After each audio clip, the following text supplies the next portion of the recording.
Kaya lang bawal naman po rito na galawin yung mga kuha na yun, hayop na yun. So ayan po, binaon ko na. Ewan ko kung huhukayin uli nila yan.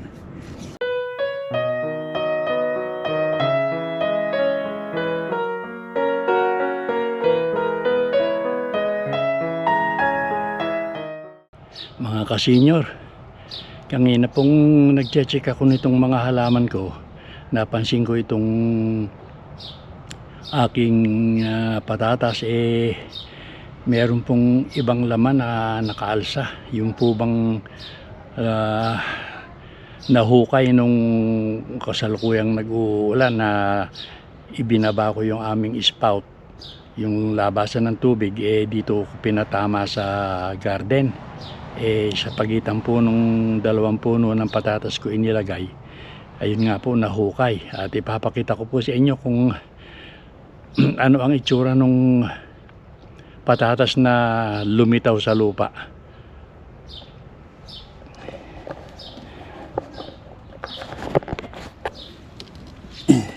So ayan po, kung mapapansin ninyo mga ka-senior, ayan o, ito hindi kasi makita, ayan o, yan, kulay berde po yan. Tsaka ayun po yung isa o, ayan, kulay berde rin yan. At dito po sa likod meron pang isa, ayan.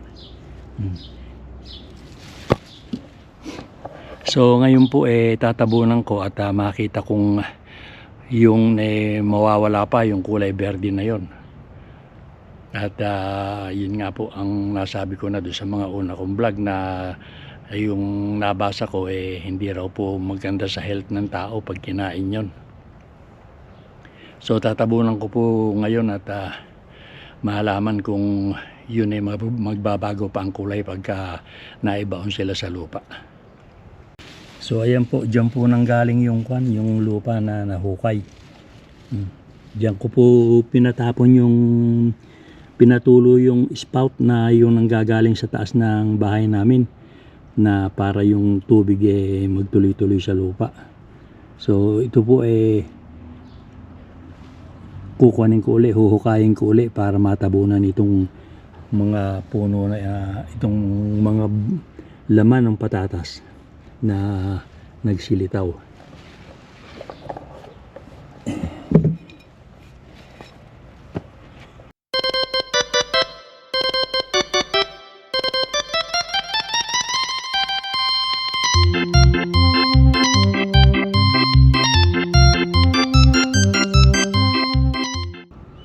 So ito mga ka-senior, na aksidente ko pang na hukay itong isang tinatabunan ko sana.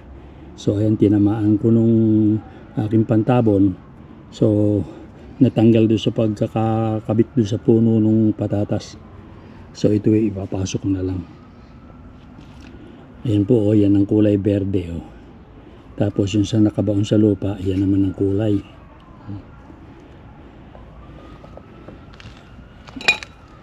So ayan, natabunan ko ng mga ka-senior. Ala na rin yung andi dito. Napakalamok po, kaya ako nakaganito kahit mainit.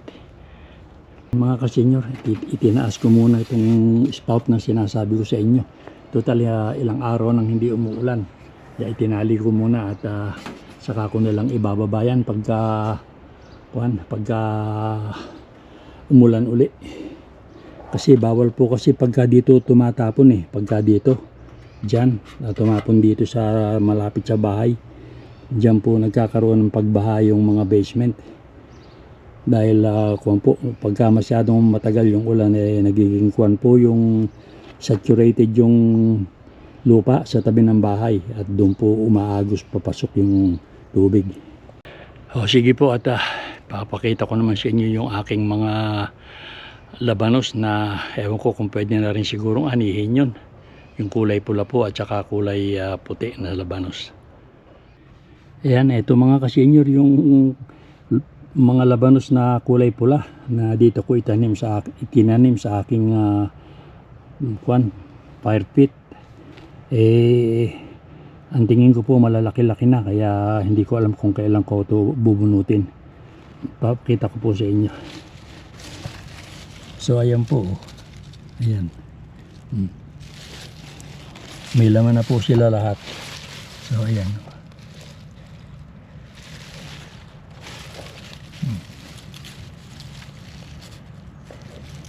Ayan.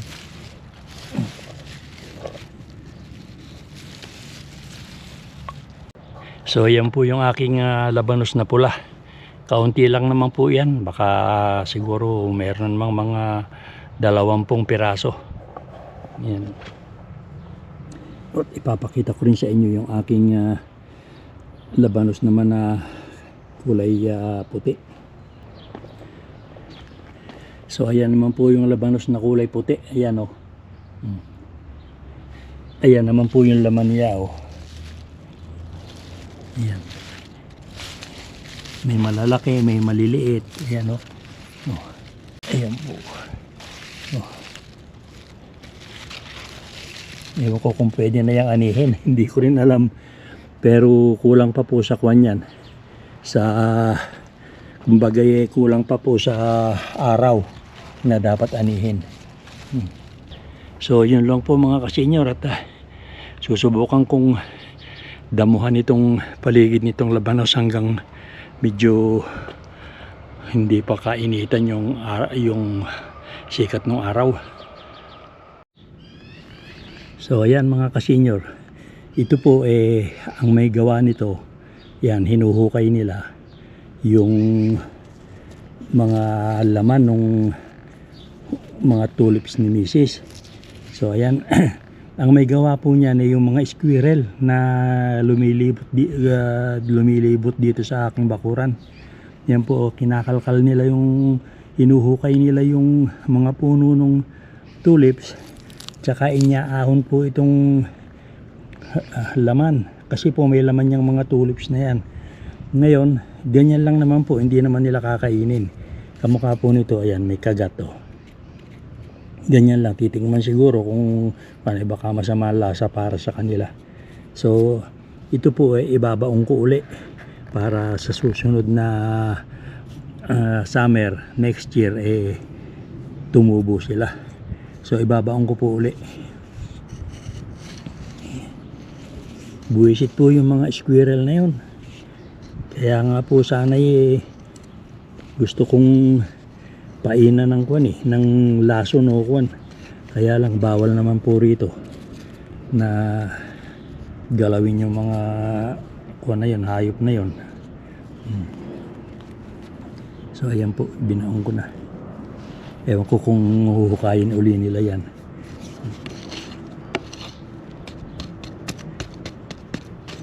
Yan, pagka naman po yan matagal na nakalabas sa araw, matutuyo po, kaya hindi na rin tutubo.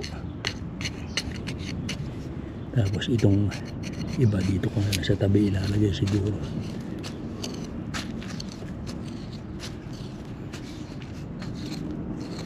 Yan o, kaya may laman o.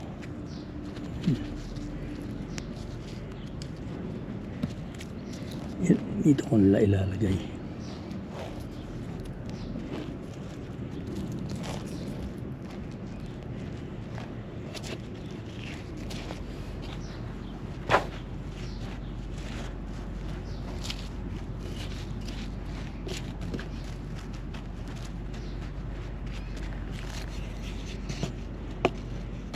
Yan ako, napakainit. Talagang sumisigid sa balat yung init ng araw.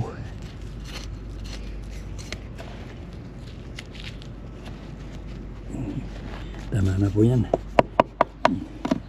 Ako mag-uumpisa na magdamo. Dito muna sa mga anong tawag dito, labanos. Kasi po pag hindi ko ito inagad talagang magsisikil itong mga damo nito. Hindi naman po karamihan pa, pero ito po papunta na sa pagdami.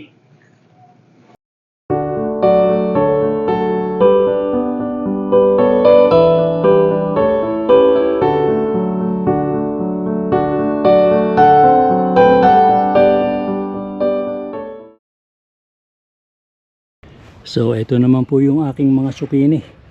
6 na puno po yan.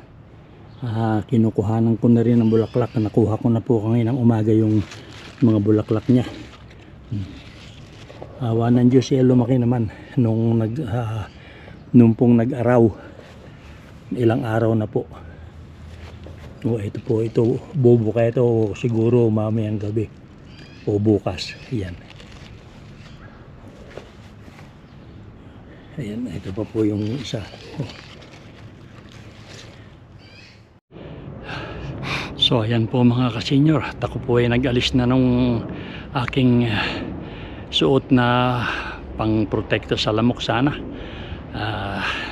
Sobra pong alinsangan ngayon, kaya hindi po ako tatagal pagka nakasuot sa akin yun, at sobrang alinsangan sa katawan, mainit po, at saka ang pawis po ay tuloy-tuloy. So ngayon po ay ipapakita ko na rin sa inyo yung iba pang update ng aking halaman. Ito pong si Charo at saka yung pong aking beans na nasobrahan ko ng pataba. So unahin po natin itong si Charo. So ayan po, kung makikita ninyo may mga bunga na, ayan mga kung po yan, 2 o 3 araw pwede nang pitasin yan, mahalaw. Ayan po. Meron pong ibang malalaki-laki na. Ayan ayan. Ito po, ayan. Dito po sa banda rito mga nauna siguro ito malaki-laki na ito. Yan. Marai-rai din naman po yan. Ayan po yung iba, may mga bulaklak na. Yun naman pong aking beans na nasobrahan ko ng pataba. Yung iba po medyo bumawi. Pero yung pong yung talagang napuruhan nangamatay na po. At ipapakita ko po sa inyo. So, ito po mga kasenyor, yung mga beans na nasobrahan ko ng pataba. Ayan, awa naman po ng Diyos, yung iba bumawi. Ayan. Kagaya po nito, meron namang usbong. Ayan, at saka ito. Pero yung pong iba, tuluyan nang namatay. Kagaya po nitong 3 neto, ayan patay na. Ayan. Bali, 1, 2, 3. 4 na puno po. At saka dito 1, 2, 3, 4 na puno rito sa kabila. So bali 8 puno po yung hindi nakasurvive. Ay iba naman ayan okay naman. Tapos ito pong aking ibang si Charo, ito pong madakong alin pa yung madalang, isa pang nagkaganito ang kulay siguro po sobra rin ito sa pataba.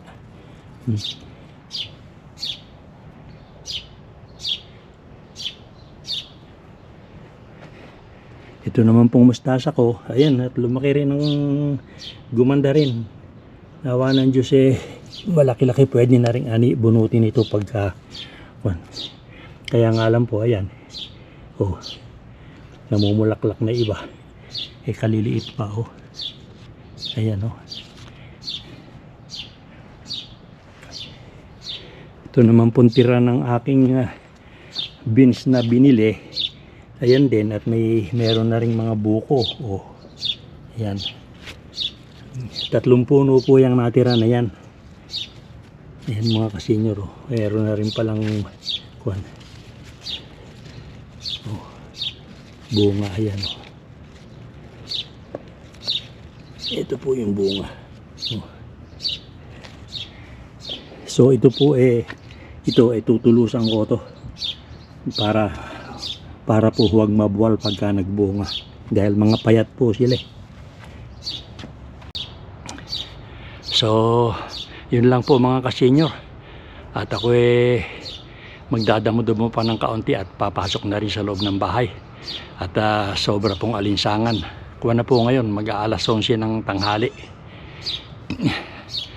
Sige po mga kasenyor, at itutuloy ko na yung aking pagdadamo.